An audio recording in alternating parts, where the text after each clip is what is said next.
आज north Indian और south Indian style चटनी के साथ ये वाला सैंडविच बनाएंगे। और ये वाला जो सैंडविच है ना बहुत ज्यादा टेस्टी होगा, लेकिन उससे भी ज्यादा सुपर टेस्टी होगी ये वाली चटनी, क्योंकि ये इमली की तो बनेगी ही, उसी के साथ साथ इसके अंदर कुछ ऐसा भी डालेंगे जो इसको बहुत ज्यादा टेस्टी बनाएगा। तो उम्मीद तो है कि ये चटनी की रेसिपी आप जरूर देखेंगे। और इस चटनी को तो आप किसी के भी साथ खाएं, जैसे कि डोसा, बर्गर, सैंडविच, टिक्की, चाट, समोसा, कचौड़ी, खस्ता, किसी के भी साथ मल्टीपर्पज है, बहुत टेस्टी लगेगी। जब भी ट्राई करना तो अपना फीडबैक देना, और रेसिपी पसंद आए तो इसे लाइक शेयर सब्सक्राइब जरूर करना। चलो तो इसे बना लेते हैं। तो इसके लिए सबसे पहले लेंगे इमली। अब इसमें हम डाल देंगे गर्मा गर्म पानी और इसको 15 मिनट ढक के ऐसे ही रख दो। तो अब लेंगे यहाँ पर एक मिक्सी का जार और इसमें डाल देंगे जो नारियल की मलाई आती है ना, मतलब कि जब नारियल का पानी पी लेते हैं उसके अंदर निकलती है ये वाली मलाई। अगर नहीं है तो आप इसके अंदर नारियल को भी कद्दूकस करके डाल सकते हैं। अब हम डालेंगे इसके अंदर हरी मिर्च और इनको हम छोटा छोटा काट के डालेंगे, इससे इसे पीसने में काफी आसानी रहती है। तो हर चीज को आपको छोटा छोटा काट के डालना है। अब इसको थोड़ा सा और अच्छा टेस्ट देने के लिए डालेंगे हरी धनिया। देखो साउथ इंडियन और नॉर्थ इंडियन दोनों के कॉम्बिनेशन की ये वाली चटनी है, तो इसीलिए सारी चीजें डालेंगे। अब हरी धनिया काट के डाल दी है, तो इसके अंदर डाल देंगे पुदीना। तो ये भी हमने बहुत थोड़ा सा ही डाला है। अब पुदीना के पत्ते भी डाल दिए हैं। तो अब डालेंगे इसके अंदर अदरक, और अदरक को करेंगे कद्दूकस, क्योंकि इसको पीसने में काफी दिक्कत होती है, तो मैं बता दे रहा हूँ पहले ही। अब इसको थोड़ा सा टेस्टी और बनाने के लिए इसमें डालेंगे नमक। तो नमक हम कॉम्बिनेशन में डालेंगे, मतलब कि पहले डालेंगे इसमें हम काला नमक, इसी के साथ डालेंगे गोरा नमक, इसी के साथ इसको थोड़ा सा महकदार और खुशबूदार बनाने के लिए डालेंगे हींग। लेकिन अब देखो अभी तो ये सब नॉर्थ इंडियन हो गया, सिर्फ एक चीज जो नारियल डाली वो साउथ इंडियन है। तो दूसरी हमें क्या डालनी है वो है करी पत्ते, और अब आएगा बिल्कुल साउथ इंडियन टच। तो मुझे लग रहा है कि सब चीजें डाल दी हैं, बस अब रह गया है इमली का पल्प, तो वो भी डाल देते हैं। हाँ बिल्कुल परफेक्ट तरीके से फूल चुकी है, मतलब कि अब इसका पल्प आसानी से निकल आएगा, लेकिन आप चम्मच से ना निकालें क्योंकि थोड़ा सा हाथों का यूज कर ले। तो इसीलिए हम भी हाथों का यूज कर लेते हैं और इस तरीके से मसल मसल के निकाल लेते हैं। तो बिल्कुल ऐसे ही हाथों से मसल मसल के इसका पल्प निकाल लेना है। तो हमने अब मसल मसल के इसका पल्प निकाल लिया है, लेकिन उससे पहले इसे छानना है। तो इसीलिए मोटे छेदों वाली छन्नी में निकालो और उसके बाद इसका पल्प निकाल लो रगड़ रगड़ के। अच्छा मैं दिखा देता हूँ, ये देखो कितनी आसानी से पल्प निकल रहा है। तो बस इसी तरीके से हमें सारा का सारा पल्प निकाल लेना है। फिर भी दिक्कत हो रही है तो थोड़ा सा गर्म पानी डाल दो और उसके बाद फिर से रगड़ दो, बहुत आसानी से पल्प निकल आता है। फिलहाल हमने इमली का पल्प निकाल लिया है। तो बस अब इसको हमें बिल्कुल चटनी की तरीके से बारीक पीस लेना है। लो जी चटनी तो बनके हो गई है तैयार। तो बस इस तरीके से हमें गाढ़ा गाढ़ा पीसना है, मैं दिखा देता हूँ इस तरीके से।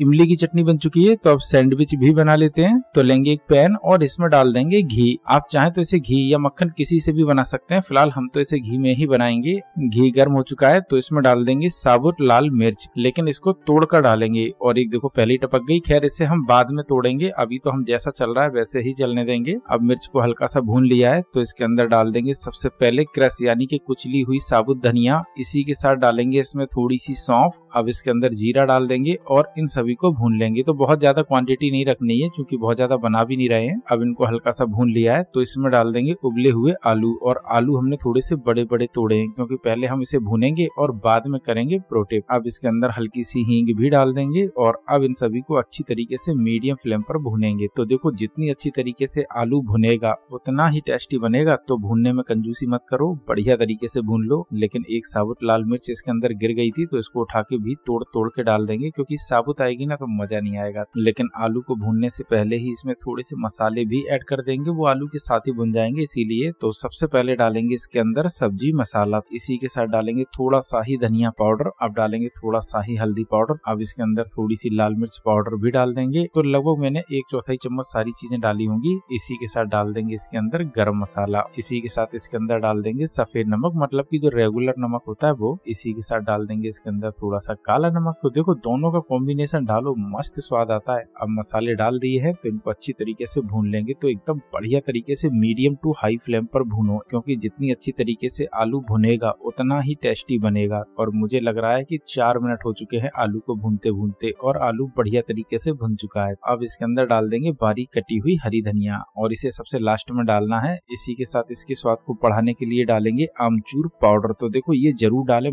बहुत अच्छा टेस्ट आता है। अब इन सभी को हम अच्छी तरीके से मैश कर लेंगे मैशर से। तो देखो बिल्कुल पाव भाजी की तरीके से मैश कर लो, लेकिन थोड़े से मोटे मोटे दाने बने रहें, क्योंकि थोड़े से बड़े बड़े दाने रहेंगे ना आलू के तभी टेस्ट आएगा। तो इसीलिए इसको अच्छी तरीके से मैश ना करके हल्के से मोटे मोटे आलू को तोड़ लेना है, बस मैश नहीं करना है, वरना वो मजा नहीं आएगा, मैं बता रहा हूँ। अब इसको हमने थोड़ा सा छोटा छोटा तोड़ लिया है, मैं दिखा देता हूँ, बस इस तरीके से हमें करना है। अब इसको हम फिर से भून लेंगे 1 मिनट के लिए बिल्कुल हाई फ्लेम पर। अब 1 मिनट हो चुका है, मतलब कि आलू परफेक्ट तरीका से भुन चुका है, मतलब कि सैंडविच का मसाला बनके हो गया है तैयार। तो अब इस मसाले को उठा के सीधा निकाल लेंगे एक बड़े से बर्तन में और इसको हल्की देर ठंडा हो जाने देंगे। तो जब तक इसकी भरावन यानी कि आलू का मसाला ठंडा हो रहा है, तब तक हम लेंगे यहाँ पर 8 ब्रेड। अच्छा, ये जो मैंने ब्रेड ली है वो ली है आटे वाली, मतलब कि जो ब्राउन ब्रेड होती है ना वो। तो आप नॉर्मल कोई भी ब्रेड ले सकते हैं, जैसा भी आप चाहें। अब एक ब्रेड उठाएंगे और इसके ऊपर भर देंगे आलू का मसाला। तो बहुत बढ़िया तरीके से इसके ऊपर चिपकाना है, जैसे मैं चिपका रहा हूँ बस इसी तरीके से। और आप चिपकाना तो जानते ही होंगे भाई, सैंडविच तो घर पे बनता रहता है ना। फिलहाल हम तो ब्राउन ब्रेड से बना रहे हैं और पहली बार बना रहे, तो बहुत टेस्टी बना था, तो जरूर इसे घर पे ट्राई करना।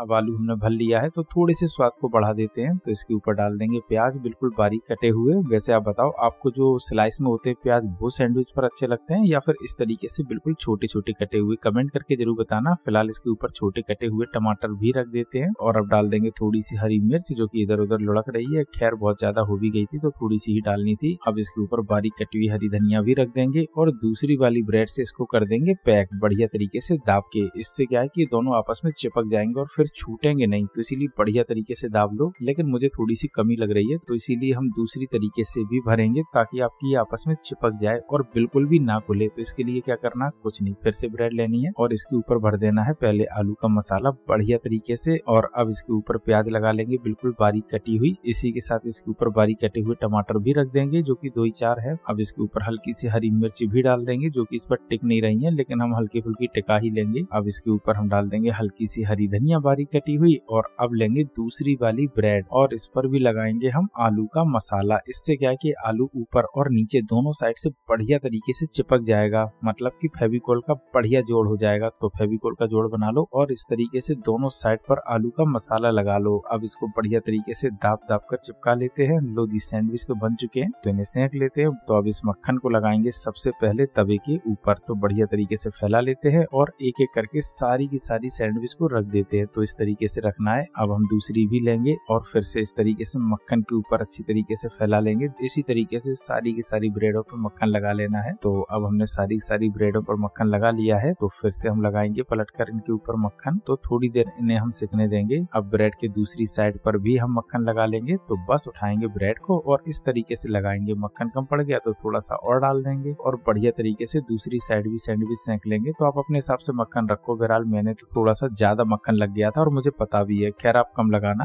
अब इसको हम पलट कर सेंक लेंगे, लेकिन अभी इसके अंदर फेविकोल का परफेक्ट जोड़ नहीं है। तो क्या करना है, कुछ नहीं, लेनी है कलछल और इससे इस तरीके से दाब देना है। बिल्कुल परफेक्ट चिपक जाएंगी और छूटेंगी नहीं, मतलब छूट तो जाएंगी फेंकोगी तो, लेकिन सेंकते समय नहीं छूटेंगी। तो बढ़िया तरीके से उलट पुलट करते हुए करारा कुरकुरा सेंक लेंगे। तो जैसे मैं सेंक रहा हूँ ऐसे ही आप सेंक लो। अब लगभग सारी सारी सैंडविच सिक चुकी है, तो इन्हें निकाल लेंगे और सर्व करेंगे इसे चटनी के साथ। तो फिलहाल हम 2 ब्रेड रख देते हैं सबसे पहले एक बड़ी सी प्लेट में और अब दूसरी साइड रखेंगे हरी भरी चटनी। देखो इस चटनी का स्वाद अपने आप में बहुत यूनिक था और आप देख ही रहे थे कि साउथ और नॉर्थ इंडियन की कॉम्बिनेशन से ये वाली चटनी बनी है। तो इस चटनी का स्वाद तो वैसे ही लाजवाब होना था। फिलहाल हमने चटनी भी रख ली है और सैंडविच भी बन गया है। अब आप बताओ कि कभी आपने इतनी लाजवाब नॉर्थ इंडियन और साउथ इंडियन चटनी बनाई थी? देखो बनाई थी तो कमेंट करके जरूर बताना, और नहीं बनाई थी तो चटनी तो बनाना ही, साथ में आप सैंडविच भी बनाना। देखो इसके बगैर तो मजा नहीं आएगा। तो एक बार ट्राई करना, रेसिपी बहुत पसंद आएगी उम्मीद है। वैसे भी चटनी इतनी टेस्टी है कि इसको आप 5 से 6 दिन फ्रीज में स्टोर करके रख दे और जब मन हो निकालें खाएं किसी के भी साथ। फिलहाल हम तो सैंडविच के साथ खाने जा रहे हैं, तो मैं तो चला खाने, अब आपकी आप जाने।